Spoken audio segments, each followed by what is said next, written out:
No. Warwick got hammered. No, they didn't. They fought back valiantly in the second half. Oh, yeah. After that.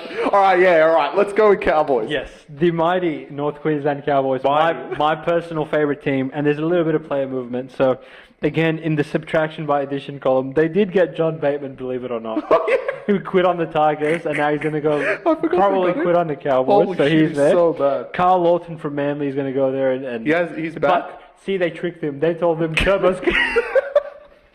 They told him Turbo's coming with you, and he still hasn't seen him at training, so he's confused. There's Kyle O'Donnell, which who cares, and Jackson Paulo also is a part of the trickery from Manly. Jackson Paulo, the South guy? Yeah. The whole bunch. He's there to replace Felt. But that's good. Myers might get more minutes. Don't talk to me about Myers. Moving on to the losses. Carl Felt, thank you for your service, mate. I think the all-time leading try scorer for the North Queensland Cowboys. Scored arguably one of the most important tries in the NRL history. Over. We will miss you, sir. Fini Fuiaki is lost. Krzyzewski has gone back to Russia. Holmes is off to the Saints, as we all know. Krzyzewski went to Broncos. Yeah. Jermaine Tanu retired, which was one of the back. He's gone. Yeah. Unfortunately, what's the point? Rupture over an Achilles, so you will be missed. And Chad Townsend is off to captain the Sydney Roosters. Well, you can add out, which is a shame, but it's an injury. Helium Luki is also out for the year as well. What happened to hell? He did his ACL. I'm sorry to hear. Yeah. So that's another big loss in the casualty ward. So we're looking at the best 17 that these guys can put out there. Scott Drinkwater, Taolungi, Vilea, my personal favourite player. Labert's back, Braden Burns. You seriously can't run him out there, Cowboys. Get it together, Todd Payton. Dearden, Clifford, they thought that was a good idea. Griffin Neem starting now, ascending player with Cohen Hess back from the dead. Oh, he's back. He's back. Reece Robson is there for 12 months. Will he be a Rooster by mid-May? We'll have to wait and see. John Bateman, wow, you're starting him. Wow. Nanai, the All-Pro, and Ruben Cotter at lock with a bench of Carl Lawton, McIntyre, Jason Taumalolo, wow, I'm getting old, and Jordan McLean, who is also getting old. He's that old, he's on the bench. So, if you don't mind, I'm just going to take the microphone. Well, their team total is also 11.5. I'm not worried about team totals. See, I really tossed and turned in terms of who I expect to get the wooden spoon. Make sure the mic starts. Sorry. I truly, I tossed and turned and I was like, all right, who's going to get the wooden spoon? And I thought immediately, all right, who has probably the worst rosters in the NRL? Dragons, Raiders, Knights, these sort of Warriors. teams. And Knights, Warriors were god-awful and truly can't score. And I thought, you know what? These guys suck, but they have something in here. They have heart. What, those teams? Those teams. Dragons, I know they're awful. But they have Raiders, heart. I know they're awful. But they're led by Ricky Stewart and they're led by Shane Flanagan. And, grand finalist / premiership winning coaches. I can never disrespect them by saying your team's going to come dead last. So I thought I had to get creative. I was like, who is the most likely that when they look up at the ladder and they see 1 and 3, they don't start so glam, are likely to quit on the season? And truly, there was no better pick in my mind than the North Queensland Cowboys. So I'm giving them out as my 4th futures pick. Oh, how much worse is that? $20 odds to get the wooden spoon. I truly think they'll give up. One bad knock to Dearden or a few bad close losses and these cunts will mail it in. Todd Payton, he's been hovering for years and years. And the NRL world was tricked last year in my mind of, oh bro, they made the second week of the finals. How can you pick them to come last? But these guys have had they had their prelim final appearance and that team was fantastic.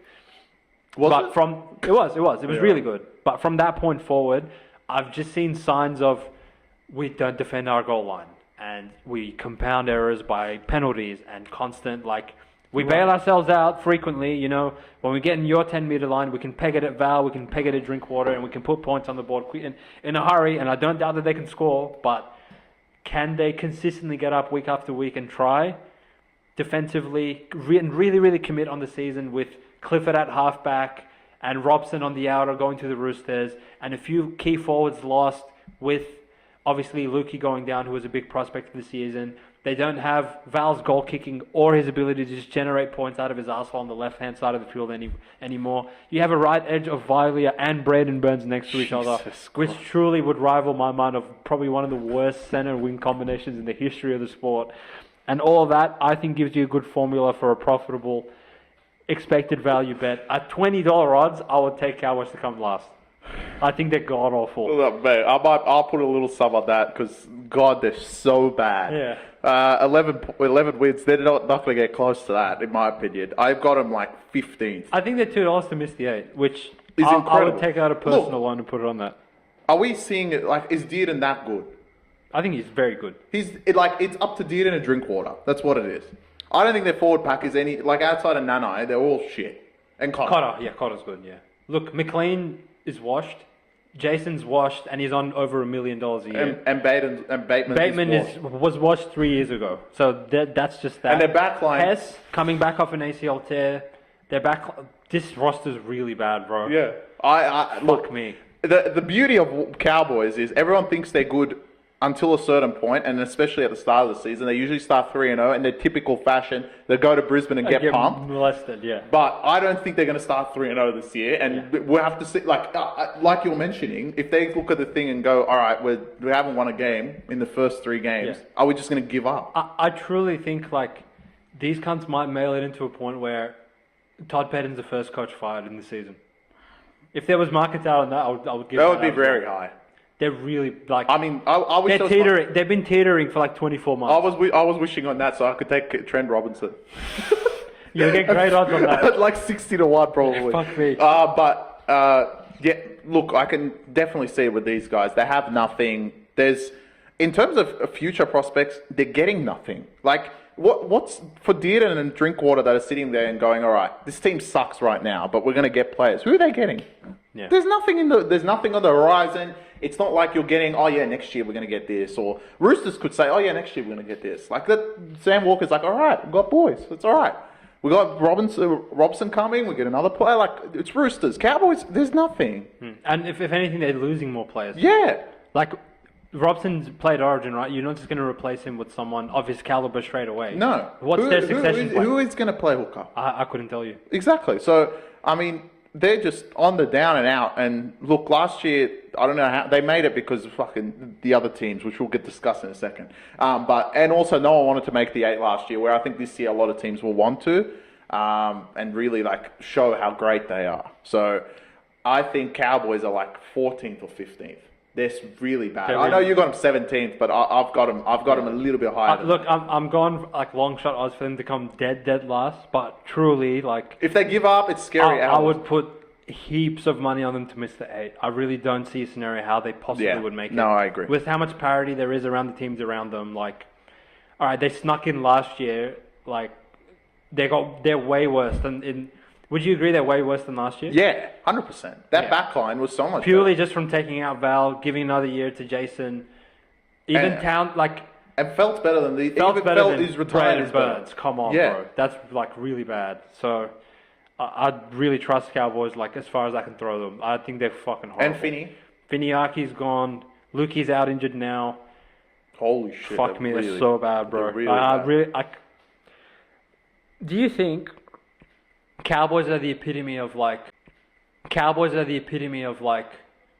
what the public looks for in a team. Yeah. In terms of offense. Oh fuck, like I really don't blame you guys, and this is why I would say don't fucking try and bet on the NRL yourselves. Get on premium. Yeah. Like you have to watch every minute of every game to truly understand intrinsically every team's patterns and tendencies. Because you can look at a highlights reel of like, oh, Cowboys played these in Reds, they won 32-22. Oh fuck! Did you see Drinkwater do this and that? Oh holy fuck, bro! Cowboys like they can when they're on, right? When they're off, they're really off. Yeah. And for every like flick pass or cut out that Drinkwater's thrown and got in a try assist off, I can equally get you a missed tackle that led directly to a try by Adam Elliott 5 times in one game, or a drop bomb, or a stupid offload on his 10-meter line. And that sort of shit's been working for Cowboys. And they get lucky, time. right? They're literally the luckiest team in the NRL. So I'm essentially hedging my wagon to when it goes wrong for these guys, like it gets ugly, and when it gets ugly, these guns will give up. I agree. Which really actually says like how good Dearden is that he can actually hold these inbreds together in the middle of the park. But carrying on. Drinkwater doesn't defend. No. God.